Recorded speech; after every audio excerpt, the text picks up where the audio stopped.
welcome everyone.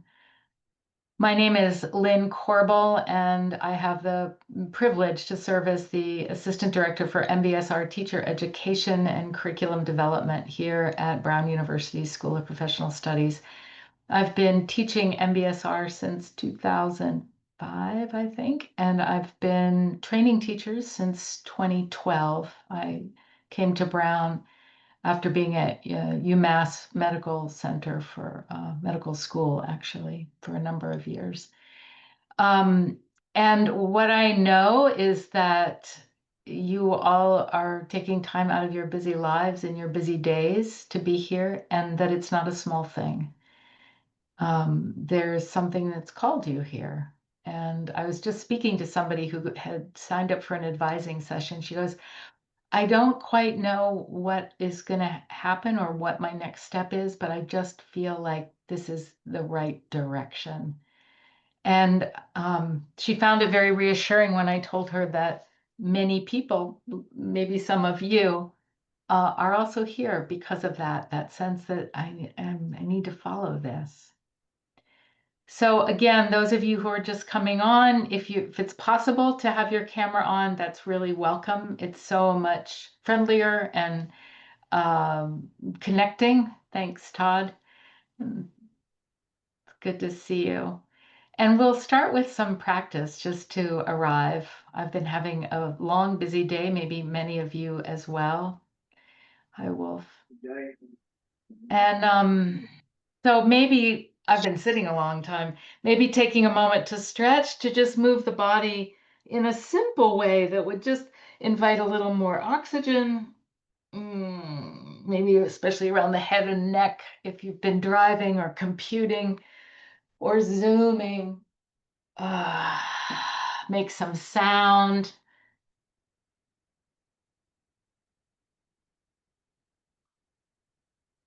Some shoulder rolls.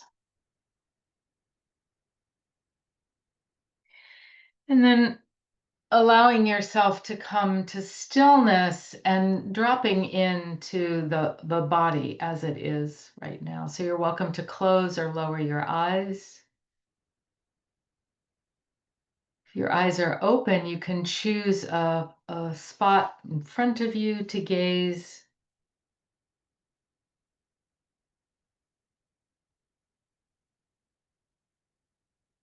In this very particular and also universal way we have of turning inside. And particularly to move away from all of the busyness and the events of the day, the events in the mind, and arrive in the body.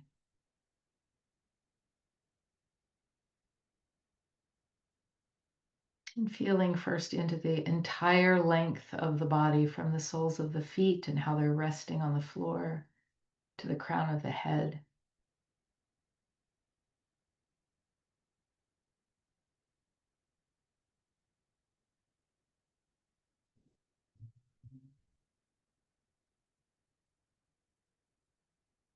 And then the body from the very front of you, the entire surface of the front to the entire surface of the back. So maybe the touch of clothing or air on the front and the pressure of the chair along portions of your back.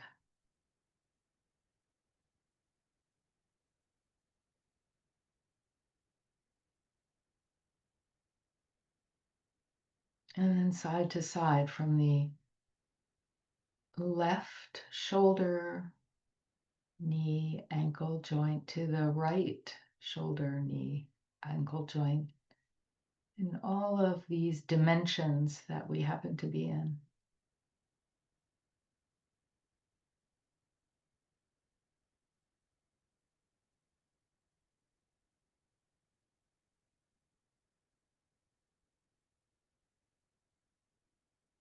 We talk sometimes in mindfulness practice of having an anchor, a place to bring the attention to. So for this moment, you might choose the entire body sitting. Or if a smaller region of the body is more supportive, you could try the feet. or the hands or the breath. Just choosing one for the next several seconds to allow your attention to rest here.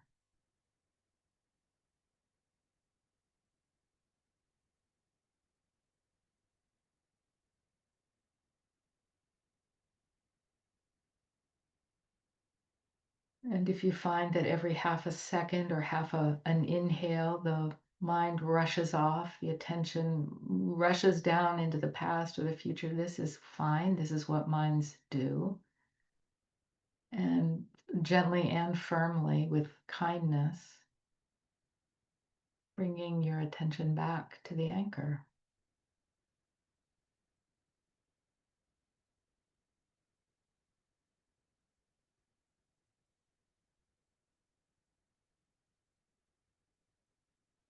Arriving in this very moment, just as you are. Nothing better or more is needed.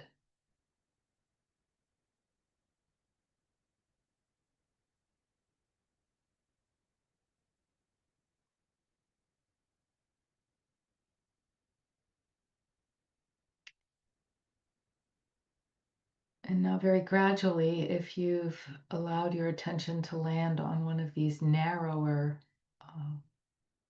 anchors, the feet or the hands or the breath, widening to include the entire body, sitting, breathing, sensing. And as you're ready, inviting the eyes to open and starting by looking around the space that you are in. Most of us are on screen so much that our vision and our eyes, the muscles around our eyes can get quite guarded, frozen. So taking a look around and then eventually coming back to the screen. And thank you. Really nice to practice with you. So I want to just ask a few questions, and I realize some of you aren't on camera, so it might be a little harder to respond, which is fine. But how many of you have already taken the 8-week MBSR class? Several of you. Great. Great. Good. Because this is an info session for those interested in the teacher training pathway. So that's a requirement. So I'd like to, such a small group, I'm wondering if you could put your questions into the chat, and then that would give me a little bit of a frame. Because we have such a small group, it can be quite targeted in the responses, and I don't want to go into some general thing before having a sense of what your questions might be. That will be helpful. So go ahead and drop that into the chat, and then I'll share screen and offer some possibilities here. Let's see.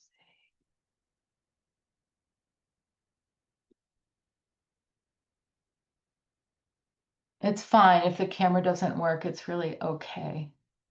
If you're able to put in the chat. Okay, so general requirements for the course. It's helpful.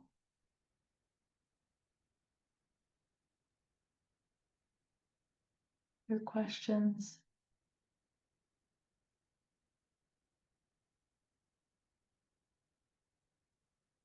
Anything? I don't want, okay, well, good. What do most people do after the teacher training? So you've done your 8-week class. Great. So what kind of, any other questions, specific? You can get really specific. Next steps to become MBSR instructor. Okay, so it actually looks like mostly some general information would be useful. So let me share with you, and I would ask for you while we're in session and then there's retreats. I would ask of you to use the electronic hand. Please don't put questions in the chat because I will miss them, and I don't want to miss them. And so my hand went up, so my automatic hand went. But if you use the electronic hand or unmute, that would be useful because likely others of you have the same questions. It's just easier than the chat. So let me Let me share the screen and pull up a helpful graphic that maybe many of you have seen. Maybe this looks familiar. So this is a graphic of the entire teacher training pathway, and I appreciate that one really discrete question about why having retreats. And so I think that's a great question. But I want to start at the beginning. So the first requirement in the teacher training path is to have the experience of the 8-week MBSR program, not as a teacher trainee, but as a participant. As someone who's curious, if you're curious enough to take the teacher training, it's really good to know what you might be training in and to have the inside experience, to know what it's like to be listening to recorded body scans for several weeks, to get a sense of the size of the group and to get a sense of how a teacher responds and to get a sense of how it lands with you. So that's a requirement. And then either one 5 to 7 day silent retreat or two 3-day retreats that are very particular. So there's a specific qualifying 3-day retreat that I can show you more about. And at least we actually ask for a minimum of 2 years of personal practice. Occasionally, if someone has a single year, depending on other elements and the depth of their practice, then we consider that. So the first formal course in the teacher training pathway is MBSR Foundations and Facilitator Training. I will say one thing about the why the silent retreats. To be, as I mentioned earlier, this isn't a casual thing. Most people come to MBSR teaching and mindfulness as something that they have found personally supportive for them. Something that's like, whether I teach this or not, I'm going to do it. Whether I was at Brown or not, I would continue to take retreats. I would continue to my daily meditation practice. And so it's a certain commitment, and it's also a certain sort of like when you go on a hike in a very uh, uh, like on very high mountains, you don't go alone. You often will get a guide. And so if we've traveled in the places of meditation, we know something, and we're better guides to the people that we're with, and it boosts our own practice. So that's a little bit about why retreats. The MBSR Foundations and Facilitator Training is a 10-week course where you have an MBSR class that is paired with a foundation seminar. So, and they're specific. So right now I'm teaching a Wednesday morning MBSR class and a Thursday morning foundations class. The foundations is 3.5 hours. All of our courses are online and all of them are live online. So we don't record classes. There's no asynchronous sort of learning that we do. It's all you're expected to be there. We put a high emphasis on attendance because if you don't show up, you're not in the training that day, and so you miss a lot. The foundations course is not a training to teach the 8-week program. It is a foundational course, and it prepares you to offer introductory workshops, which I say is it's both a requirement for the teacher advancement intensive, but it's also part and parcel of being a mindfulness teacher and an MBSR teacher. If you're going to be teaching MBSR, then these introductory programs, short workshops are really critical to getting to know your population, getting to know your community, and building interest in mindfulness and in MBSR. So what we did just a year ago was we looked really closely at our curriculum for this course, and we saw that embedded always in the course is ways of teaching the intro programs, but we have now offered a designation of mindfulness facilitator to this training. So this is really helpful because there are some people who have always come and just wanted to take foundations because they're therapists or HR people or ministers or doctors, and they want to be able to offer things to their patients or clients and don't ever want to teach the full 8-week program. So that's a nice sort of designation to have when you finish those 10 weeks. Between foundations and the teacher advancement intensive, which is a training to teach the 8-week program, there's a minimum of 3 months required because there's a lot of work to do here. There's a kind of steeping process that happens in the foundations course, and most people come out, I would say 99.9% say, oh, my practice is deepened. And those 3 months are really helpful to contain and maintain that depth. You also need to take another retreat. And here's where those 3 introductory sessions show up, and that you do that in your own community. They can be online, they can be in person.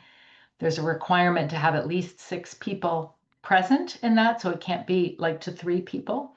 So that begins to get you into guiding and offering what you know and feel about mindfulness in a way that's cogent and in alignment with MBSR, so highly experiential, interactive. The Teacher Advancement Intensive is offered twice a year. The Foundations is offered 4 times a year. TAI is offered twice a year, fall and spring. And it's 3 3-day weekends, Thursday, Friday, Saturday, not a full weekend, but all day Thursday, all day Friday, all day Saturday, usually about 11 hours, 11 to 12-hour days. There's a big break in the middle. It's all online. And this is the training to teach MBSR. So you're doing a lot of teach backs. You're doing a lot of teaching to your peers, giving self, and you get feedback from your peers, from yourself, and from the teachers. And successful completion of that brings you to a qualified level 1 MBSR teacher, where you are encouraged to go and teach MBSR in your communities online, wherever you'd like to do that. Our teaching program, the curriculum as it stands now, is trauma sensitive, and we spend good time on that and what that means. So I want to highlight that. So here you're teaching MBSR, and then the other courses can happen in their own time. Actually, after the foundations course, you can engage with dialogue and inquiry for mindfulness-based programs.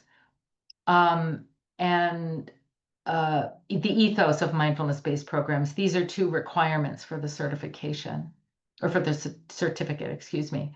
The other 2 group live classes, both dialogue and inquiry and ethos, are also live online. The curriculum study group is for newer teachers from when you're just starting to teach the 8-week program. That's a group setting. And then individual mentoring is when you work with an individual mentor here at Brown, and we meet with you for 10 weeks, an hour each week while you're teaching. You record yourself teaching. There's a whole reflective process to that.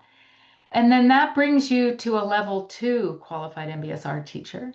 And from there, you move on to full teacher certification, which is a portfolio submission process. And you need to have taught at least 6 full 8-week programs with at least 8 people in each program. Some teachers co-teach, and you can count 1 co-teaching cycle as part of those 6. Many people come through certification who've taught many, many more programs than 6. And while the whole program, all the way to full certification, can happen in about 3 years, that's very unusual. Most people take their time, but most people also are up and running to this level in about a year to 18 months. I'm sorry to interrupt, but there are a few people that want to ask you questions, and some people are requesting if you could have talked a bit slower throughout. Oh, I'm sorry. So I want to just let you know that thank you very much. You will get a recording for this. This will come. But so you can also, but if there's questions from that, please bring them forward. I have a question, for example, I'm currently taking the 8-week course, and I would be interested in getting the foundation. So other than the retreat, the 2-year practice, is that supposed to be after you've taken the 8-week course, or can it be if you've already been practicing meditation and mindfulness for a while? Because I don't Yeah. know exactly how to like prove that. We believe you, Summer. Okay.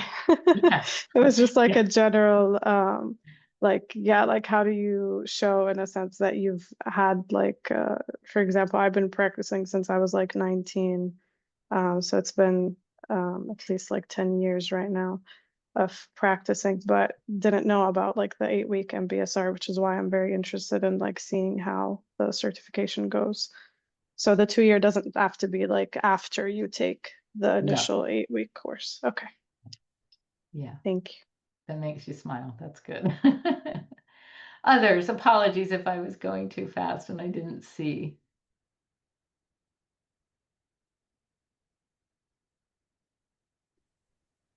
Yeah, Michaela. I have a question. When you do the course 2, the teacher advancement, and then you teach the 8-week program, and if you teach in another language, is it possible to be like in touch with you and to receive a feedback from you? Yeah, thank you for what language do you plan on teaching in? Italian? So there are several, but one particular training center that I know very well, Modus Mundi, that Franco and I go way back, and he did training with me many years ago, and he's an excellent trainer. And we actually encourage you to do the training in the language that you are going to teach in.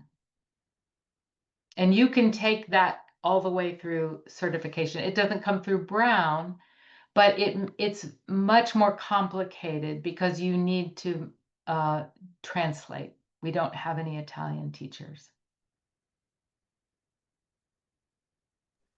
So even So if I desire to do the teacher training with you, is not possible because of the language, is it correct? It means you will have to do a lot more work. We can't, you will need to translate your materials each. So for mentoring, for example, you would need to, and for certification, you will need to translate your materials, which is much easier with AI now, but you will still need to go through and make sure it's correct. Mhm. Yeah. Thank you. It's possible, but there's also a lot of nuance and finesse in the different languages, and so there's something of a support there in the cultural understanding and the language understanding. Yeah. I know it adds another wrinkle, right? Others.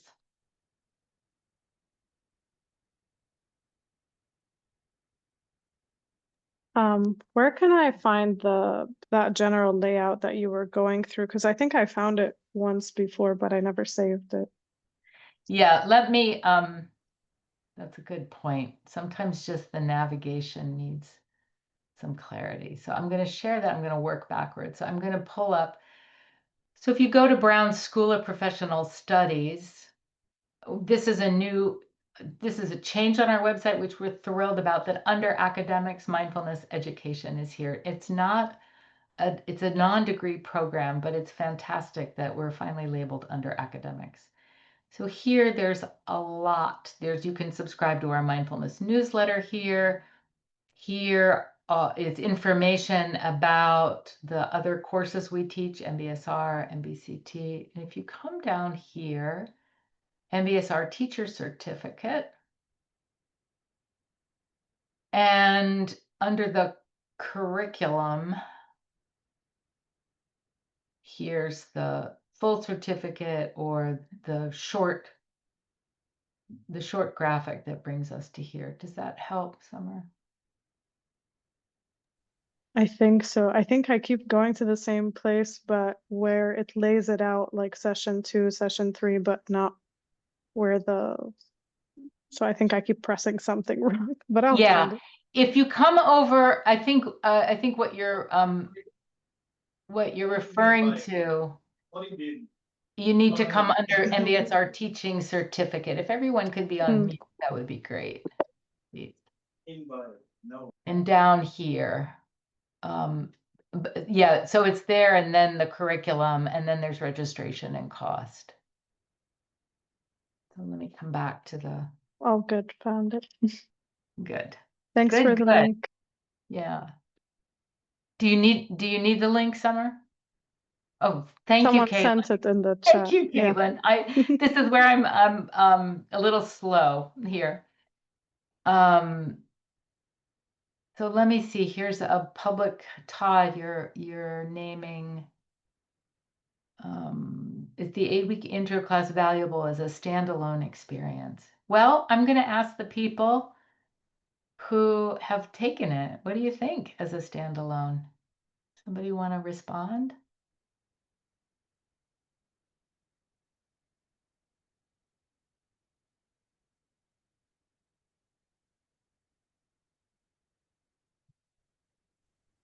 A little bit. My sound has been not very good today, so I don't know if you can hear me okay. I think so, Caitlin. Speak up a little bit more, but yeah, I think you're okay. Oh, you know what? No, it's not coming through. Is that better now? Yes. Okay. Yeah.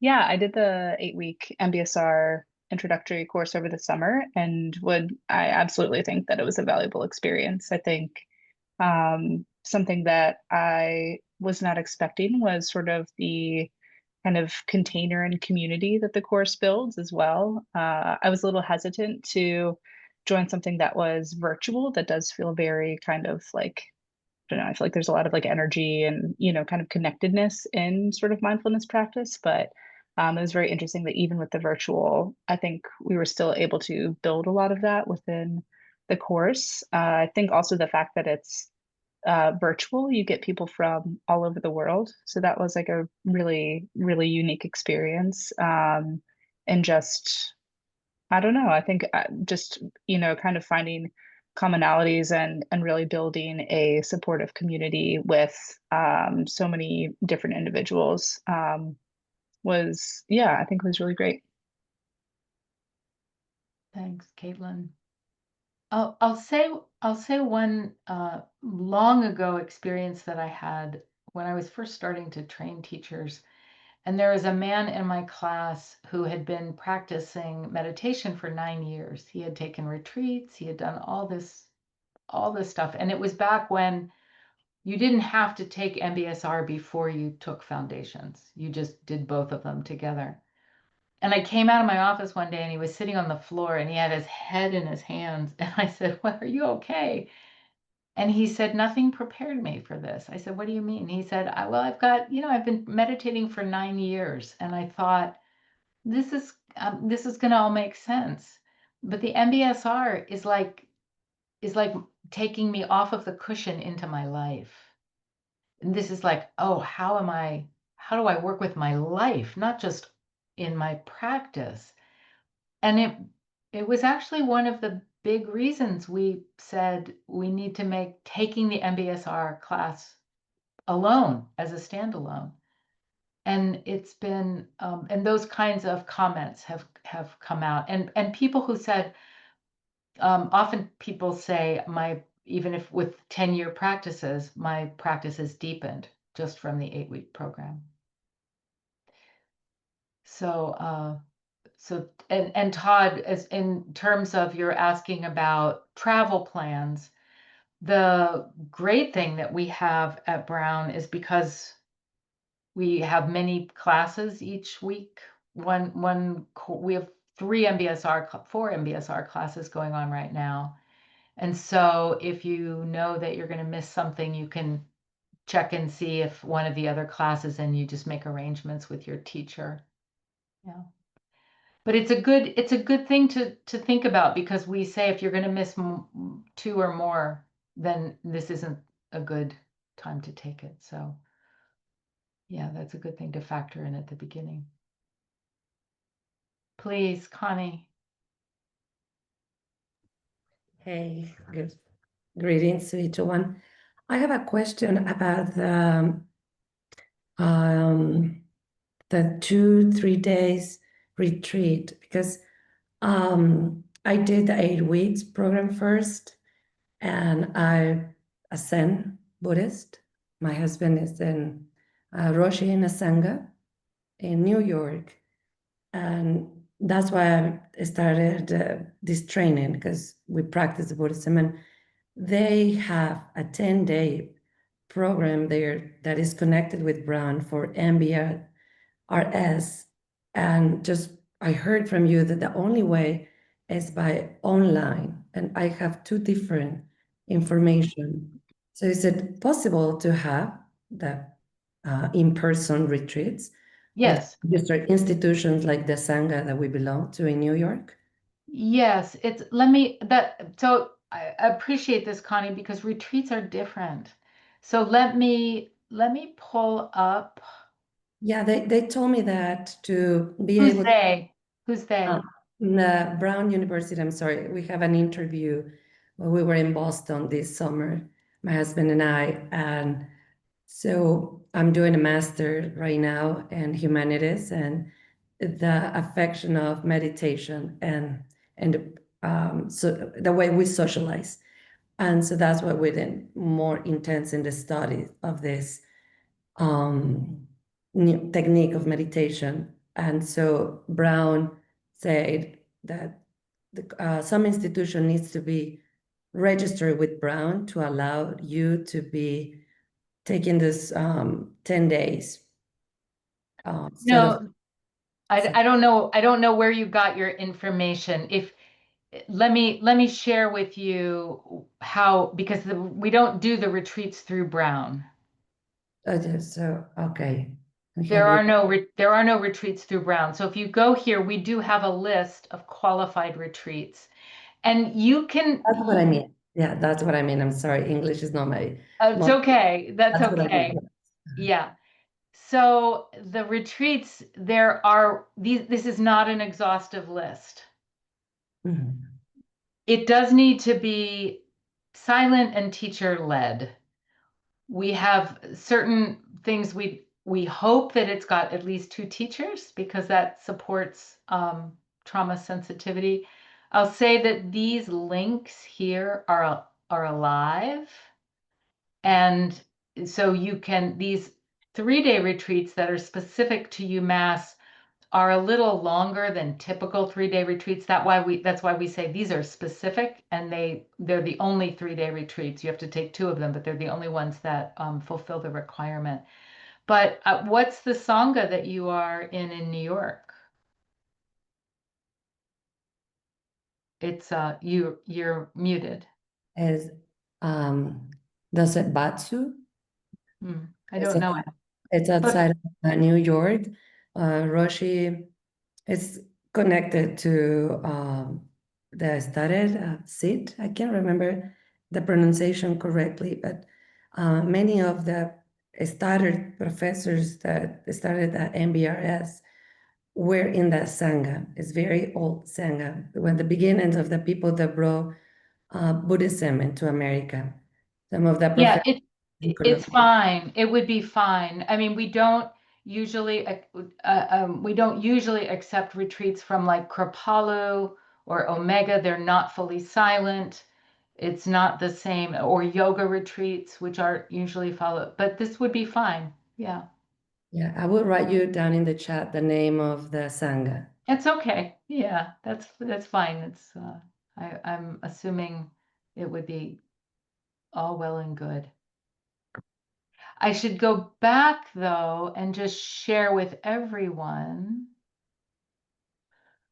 So there are these live links here, and then a long list. And again, this isn't exhaustive. So we have several Zen communities, San Francisco Zen Center, so Boundless Way in Worcester.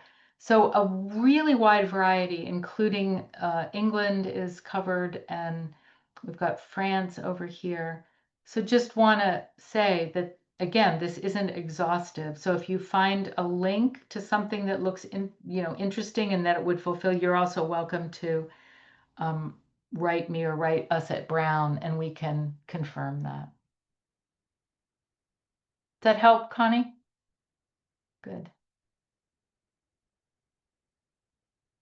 What else? Something brought you here today.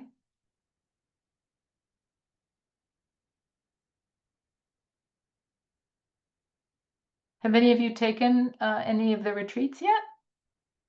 No, that's the next step. Yeah. A lot of them aren't exactly that affordable sometimes.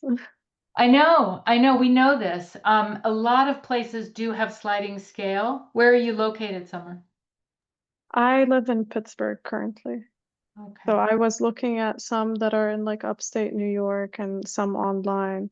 But yeah, like the minimum would be, even if it's just online, the minimum is like 500 something. Yeah. So yeah, I think I'm just trying to find some that are a bit more affordable. Yeah, it's hard. I mean, that's a very finding the economics of it it can be quite challenging. It's quite challenging to run even an online retreat. So it's the pressures are real and felt. This is why sometimes just knowing that layout of like, okay, in a year I can be teaching, or that to have that, and then you can be earning income while you're also deepening and taking the classes.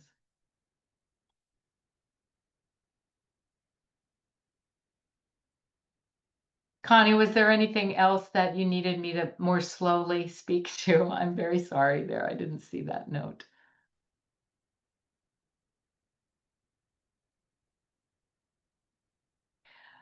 I don't have much more to say, so I don't want to keep us here if you feel like your answers, like you've received the answers you need. But if there are particular questions that you have, I guess what I can say, there was a question about what do you do? What do you do with this? And I think this is a really important question. For most teachers, it's an avocation.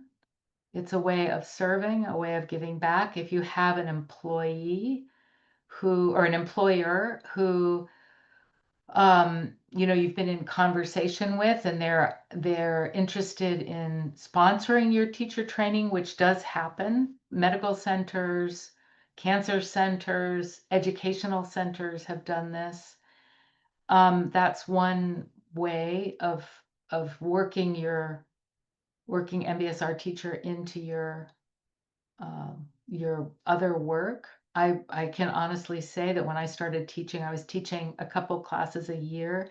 I had a different line of work. I was not I would, if somebody had told me that this is what I would be doing, I would have laughed at them, because it's not usually something that you can have a work life from.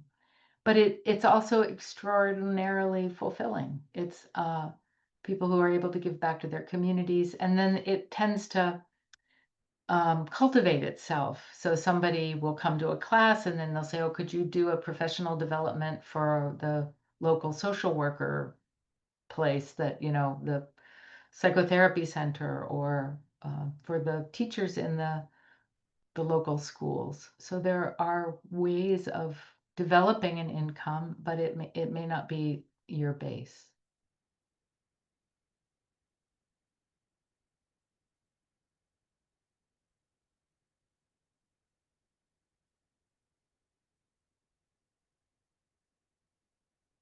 Other thoughts?